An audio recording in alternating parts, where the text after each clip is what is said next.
नमस्कार। भारत में ब्रिटिश शासनकाल के दौरान कई छोटे बड़े अधिनियमों को ब्रिटिश पार्लियामेंट के द्वारा पारित किया गया था। इसी में ये एक छोटा सा अधिनियम था, भारतीय सशस्त्र अधिनियम 1878, जिसे वायसराय लिटन के समय में पारित किया गया था। और यह एक दमनकारी अधिनियम था, क्योंकि इस अधिनियम के द्वारा किसी भी भारतीयों के पास शस्त्र, हथियार या किसी भी प्रकार का घातक चीज़ रखने का अधिकार भारतीयों के लिए इस अधिनियम के द्वारा नहीं दिया गया था। और यदि इस अधिनियम को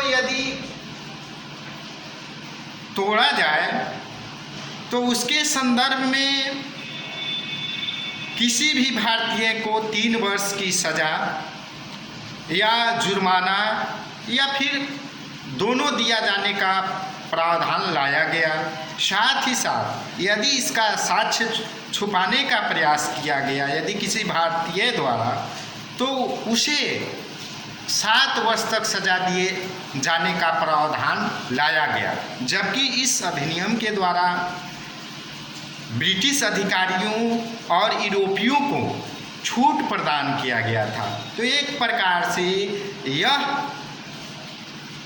लॉर्ड लिटन के समय में लाया गया दमनकारी नीति था, जो भारतीयों के लिए किसी भी संदर्भ में उचित नहीं था। और इसी वर्ष 1878 में वर्नाकुलर प्रेस एक्ट को भी लाया गया, जिसके द्वारा भारतीय समाचार पत्रों पर कड़े प्रतिबंध लगा दिए गए, जिसके परिणाम स्वरूप बहुत सारे भारतीय समाचार पत्र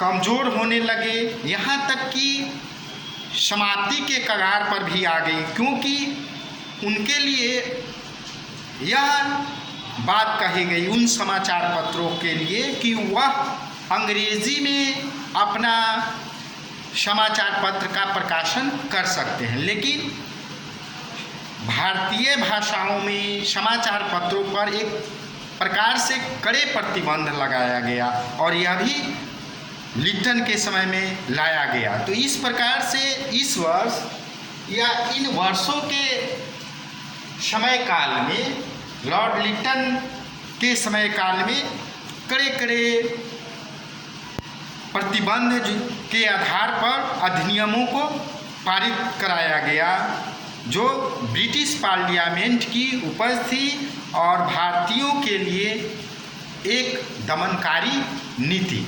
तो इस प्रकार से भारतीय सशस्त्र अधिनियम भारतीय क्रांतिकारियों के लिए